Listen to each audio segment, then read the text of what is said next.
রাজা, এই ঝড় বৃষ্টির রাতে তুমি? মালিয়া, তুমি শুধু বাইরের ঝড়টাই দেখছো, কিন্তু আজ আমার বুকের ভিতর যে ঝড় বৃষ্টি উঠেছে তা তুমি দেখতে পাচ্ছ না। আজ আমার সব শেষ হয়ে গেছে, সব শেষ হয়ে গেছে।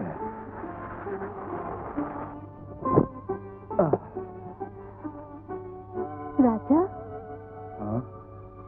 সব কিছুর জন্য তুমি দায়ী, তুমি। হ্যাঁ, আমি তো দায়ী হতে চাই। চুরির ব্যাপারে আপনার সাথে আলোচনা করছি। আসো আসো।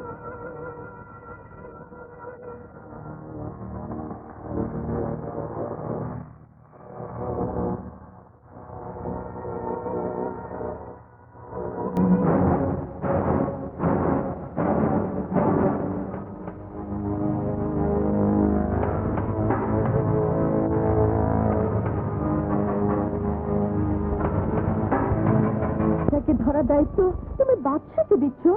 হ্যাঁ দিচ্ছি। বাবা, এই সিদ্ধান্ত তোমাকে বদলাতে হবে। কেন? রাজা বাদশার আপন ভাই, রাজার হাতে হাত করা পড়ালে বাদশা বাঁচবে না বাবা, ও মারা যাবে। আমার কিচ্ছু হবে না, কিচ্ছু হবে না। কি মনে করেছে ও বারবার আমাকে দুঃখ দেবে, আমাকে কষ্ট দেবে?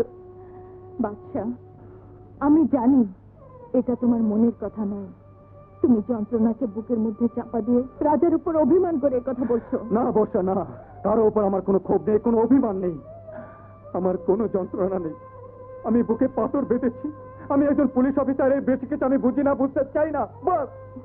বাবা, বাবা, তুমি তো একজন পুলিশ কমিশনার, তুমি কি পারো না রাজাকে বাঁচাতে? কোনো পথে কি খোলা নেই?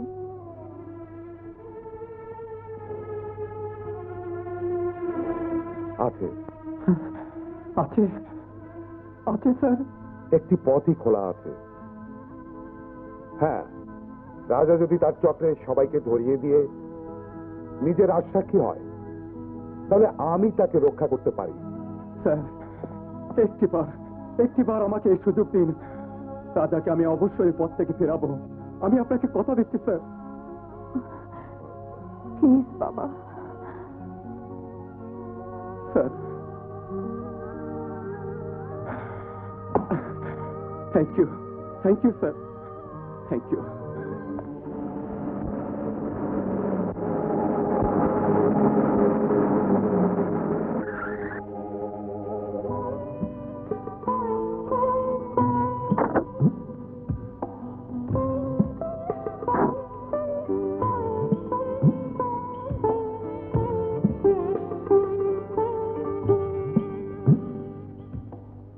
কি জন্য আমাকে ডেকেছো?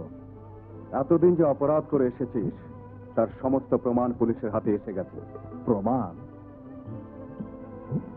কিসের প্রমাণ? আমি কোনো অপরাধ করিনি। আমি জানি তুই যে চক্রের সাথে জড়িয়ে আছিস, সেই চক্রের সদস্যরা সহজে কারো কাছে মুখ খোলে না। তবু আমি শেষবারের মতো তোর কাছে একটা প্রস্তাব নিয়ে এসেছি। যদি মেনে নিস, তোরই ভালো হবে। তোমার আর আমার মাঝে সম্পর্কের যে দেয়াল তুমি সৃষ্টি করেছো, সে দেয়াল ভেঙে আমার ভালো করতে চাইছো কি জন্য? মার জন্য। কি বলতে চাও পরিষ্কার করে বলো। তুই যদি বাঁচতে চাস তাহলে তোর দলের সবাইকে ধরিয়ে দিয়ে নিজের আশাকি হয়ে যা। হ্যাঁ, আমি কেন রাজসাক্ষী হতে যাব? আমি তো কাউকে চিনি না, আমি তো কোনো চক্রের সাথে জড়িত নই। সব অপরাধীরা এই কথা বলে। অপরাধী? আমি যদি অপরাধী হয়ে থাকি আর সে প্রমাণ যদি তোমার কাছে এসেই থাকে, তাহলে আমাকে গ্রেফতার করছো না কেন? গ্রেফতার করছি না শুধু মার কথা ভেবে। রাজা, একবার চিন্তা করে দেখ, তোকে গ্রেফতার করলে মার কি অবস্থা হবে। এই সুযোগ আমার হাতে বেশিক্ষণ থাকবে না। আইন তোকে ছিনিয়ে নিয়ে গেলে চোখের পানিতে বুক ভাসানো ছাড়া আমার আর কিছুই করার থাকবে না। আমি তোর কাছে হাত জোর করে মিনতি করছি ভাই, এখনো সময় আছে। মার মুখের দিকে তাকিয়ে তুই রাজি হয়ে যা। বল রাজা, কথা দে, আমাকে কথা দে ভাই। রাজা, রাজা।